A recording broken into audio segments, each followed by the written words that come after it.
E aí, jovens, estamos aqui em mais uma octofeira diretamente da China e vamos ver o tio João falar sobre a libertação do Tibete. Isso rolou depois daquela treta do Dalai Lama, né? É engraçado eu chamar o João de tio João porque eu sou mais velho que ele. Conversar com vocês muito rapidamente, tá? Pra vocês terem um mínimo de noção, um mínimo de visão deste absurdo, tá? Que é o que acontece no Tibete, tá? O Tibete, gente, antes de ser libertado... Ô, tio tem a placa de 100 mil, hein? Quero ver se eu chego nessa... Já deixa aí comentário aí o que vocês acham aí. Me ajuda, espalha ajuda, molecada. Ajuda aí que eu quero ver se eu pego aquela placa de 100 mil até o fim do ano. Ele era uma teocracia. Nessa teocracia, você tinha 95% da população tibetana em escravidão ou em servidão de gleba. Desses 5% que sobrava, você tinha monge, dono de terra e aristocrata. A lei tibetana falava que os monges, que os aristocratas, que os terratenentes valiam o seu próprio peso em ouro. Mesmo. Enquanto um camponês, uma mulher ou um trabalhador valia seu próprio peso em palha. Uma das punições mais comuns, tá, para os crimes cometidos pelos escravos, pelos servos, e por crime ele desmaiou depois de trabalhar 10 horas, ele teve que parar de trabalhar porque ele estava morrendo de tifo, ele parou de trabalhar para defecar, era amputação. Isso mesmo. Tá? Então uma boa parte da população tibetana tinha seus membros amputados. E uma explicação para isso é porque o budismo não acredita em pena de morte, né? Mas o budismo tibetano acreditava em punições desse nível aí. E tem coisa pior, né? Acredito que o João vai falar sobre isso. Esta capa aqui não é uma brincadeira, é uma foto histórica. Não apenas a pessoa tinha o seu membro amputado, como normalmente depois ela tinha que andar com o seu membro amputado amarrado Sim. ao corpo para que ficasse a lição. Eles também mostrar para os outros, né? Faziam isso com crianças. A servidão começava com os bebês. Os bebês dos servos nasciam servos, os bebês dos escravos nasciam escravos. E os pais tinham que pagar uma taxa para ter filho, só que eles não tinham dinheiro, então basicamente a criança tinha que trabalhar 45 anos ou mais para poder pagar essa taxa, né? Era um sistema assim, absurdo. E é importante isso porque a gente vê muita propaganda estadunidense mostrando o Tibete como um paraíso, né? Que o Dalai Lama era um ser de paz. E não era, né? Não era. Ele foge com não sei quantos mil escravos para a Índia. Em 1959, né? Que é quando... Porque tem isso, né? O Partido Comunista vence aqui a Guerra Civil, eles vão para o Japão. Eles vão para o Japão. Eles vão para o Tibete. Retomam o Tibete. Mas eles deixam muita coisa como... Assim, muita coisa eles não encostam a mão, né? Eles continuam a rolar servidão e tal, e aí começa uma pressão local para acabar com isso, aí chega uma hora que o Partido Comunista fala, beleza, vamos acabar com essa porra, e vamos fazer reforma agrária e tal, e o Dalai Lama dá no pé. Ele vai embora. Mas ele ficou aqui por mais de 10 anos, acho. Não, cerca de 10 anos depois da Revolução, ele continuou aqui. Tá? Servidão e escravidão em chinês é muito próximo, mas tem uma diferença legal. Tá? E olha que bonito. Além disso, as punições para as crianças normalmente eram morte, porque a criança dava muito trabalho, tinha mais criança do que precisava, então eles matavam. Eles ficavam satisfeitos em matar? Não. Eles esfolavam as pessoas vivas. Para quem não sabe, esfolar é retirar a pele, tipo, tirar o couro. E guardavam as suas peles como lembrança. Tem foto disso, tá? O Dalai Lama morava num lugar chamado Potala Palace, Palácio Potala, né? E tinha um quarto só com isso, com pedaços de corpos, com pele. Ele dava isso de presente, os Dalai Lamas, porque o Dalai Lama é um cargo, digamos assim, né? Antes desse Dalai Lama agora, tinha um outro. E eles davam isso de presente para dignatários de outros países. Dentro das casas dos aristocratas, dentro dos templos dos monges, era comum achar peles humanas inteiras, tá? Tem a imagem, eu vou poupar você das imagens. Isso mesmo. Tá?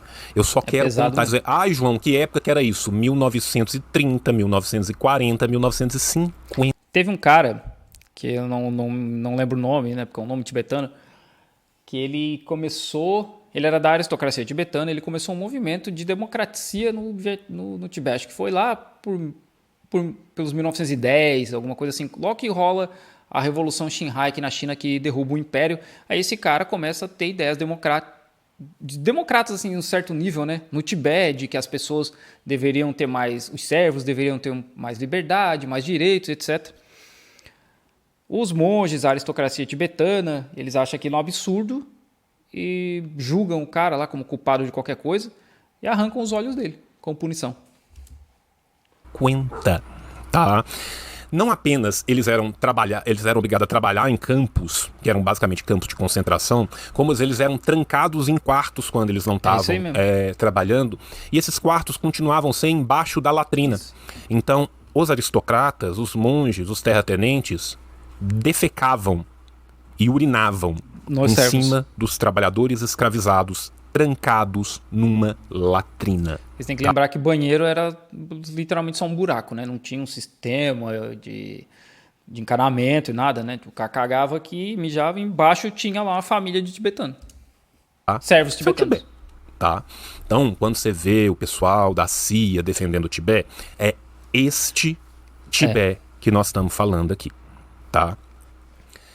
Bem, eles usavam muitos sacrifícios humanos, tá? Então você tem carta, por exemplo, do final do século XIX, falando que o Dalai Lama precisava de intestinos humanos, peles, sangue e crânios para celebrar o seu... Outro Dalai Lama, né? Antes desse que está aqui agora. Né? Aniversário, tá? Esse era o tipo de barbaridade que nós estamos falando aqui. Quando a revolução chega e ela libera as terras no Tibete, as pessoas começam a receber título de propriedade das suas próprias terras pela primeira vez. Ainda hoje no Tibete, nós temos os velhos, as pessoas de 70, 80 anos, vivas, né? que foram escravos. Sim. Essas pessoas viveram a escravidão, tá? João, mas isso tudo é documentado. Documentado. Os primeiros livros sobre o sistema de servidão do Tibete são de antes do Partido Comunista vencer a Guerra Civil. Tá. O que acontece? Mas os bebês não eram escravos, João. Você está falando uma mentira. Sim, estou. Né? Os bebês das mulheres que eram escravizadas, eles tinham que pagar um imposto. Esse imposto era maior do que 45 anos de trabalho. Se eles não pagassem esse imposto, o bebê já era registrado no nome do aristocrata, do terratenente ou do dono de terras. Então... Né? Tá. Então, legalmente, né, era assim que acontecia. Que legal, né, cara? Que legal. Enfim, a partir do momento que entra o Partido Comunista, que nós vamos ter a libertação do Tibete, tá? Deste bizarro, dessa teocracia medieval bizarra que existia lá. Mas você pode ficar tranquilo, porque quando o Dalai Lama foge, tá, para poder evitar que ele fosse morto pelo povo, ele não fugiu sozinho, né? Ele fugiu levando 6 mil escravos para a Índia. Né? Ele também levou um valor equivalente em valores atuais a 500 milhões de dólares. Ele tinha ouro, né? 8 mil quilos de ouro que ele levou com ele. Tá? Assim, como eu falei, esse processo levou um tempo, né? Não foi o Partido Comunista chegou lá em 1950 e acabou. Né? Teve ali um tempo do Partido Comunista deixar muita coisa rolar ainda e a população ficar mais e mais e mais indignada. Né?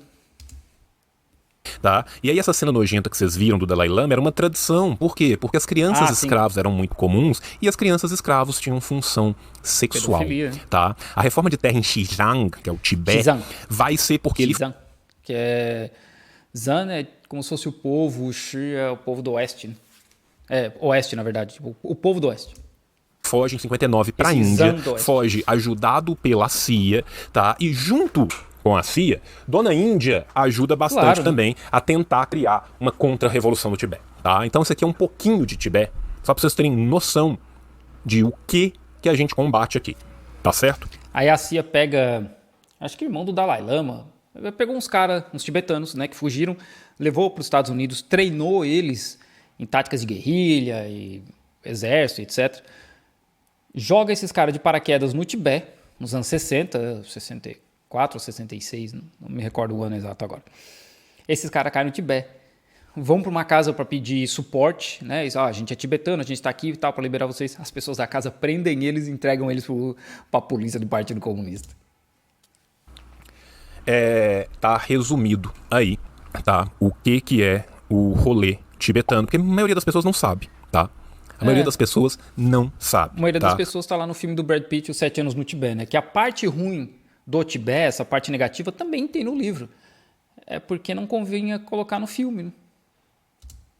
O Dalai Lama que fugiu pra Índia é o que tá hoje? É meu ele cara. mesmo, tá? É ele mesmo. Então, assim, sinto muito estragar a janta, tá? Estragar a janta. Mas é importante que as pessoas saibam, tá? O que era a teocracia tibetana, né? E aí depois eles fazem assim, liberte o Tibete dos comunistas mauzões, né? Bicho, a CIA não consegue ver um fascista ou um genocida sem pular, pegar no colo e tentar balançar e tomar pra si. É mais ou menos Tá. isso mesmo. É isso. Enfim, né? Queria falar um pouco com vocês de Tibete, tá? Pra vocês saberem um pouco do que é o Tibete. E eu tô querendo no Tibete, agora que acabou a Covid-0 aqui, a gente pode viajar, mas acho que esse ano não vai rolar, vai ter que ficar pro ano que vem. Tibete ou Xinjiang ano que vem?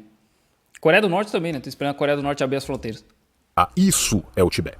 Tá? Foi contra essa servidão de 95% da população, tá? Que o Tibete foi libertado pela Revolução Chinesa. Gente, o budismo não tem a ver com as merdas que se fazem em nome do budismo. Isso. Tu entende? Da mesma forma que Cristo tem um fandom que é foda. Pô, tem budista tocando fogo em muçulmano em Mianmar. Acho que é Mianmar, né? Que é... Puta, como é que é o nome? Rohingya? Eu acho que é esse o nome, né? Que é uma minoria ali, que é aqui perto de Mianmar, e os budistas estavam tocando fogo nas vilas, com gente dentro, sabe? Matando uma galera. Isso não quer dizer que isso é o budismo, né? Mas essas pessoas fazem essas coisas em nome do budismo. Né? Tá, então assim... Tem que separar, né? Agora, ao mesmo tempo, uma coisa é a filosofia pura, elevada ali em cima, Maomé, Cristo, Buda. Outra coisa, meu irmão, é a verdade da praxis. É isso aí. É o que é religião institucionalizada. Isso mesmo. Tá? Uma coisa é religiosidade, outra coisa é religião institucionalizada. Né? Então a gente tem que entender aonde que vai um lado e aonde que vai o outro. Né? Aonde que termina o profetismo e onde que começa a institucionalização. Né? Na prática, o que suco ferve. Né? Então, assim, na prática, aqui é só samsara. Né? Enfim, né? Este é o rolê, tá? Este é o rolê. Rafa, se... Mais uma aula do tio João aí, né, gente? Bom, obrigado, João.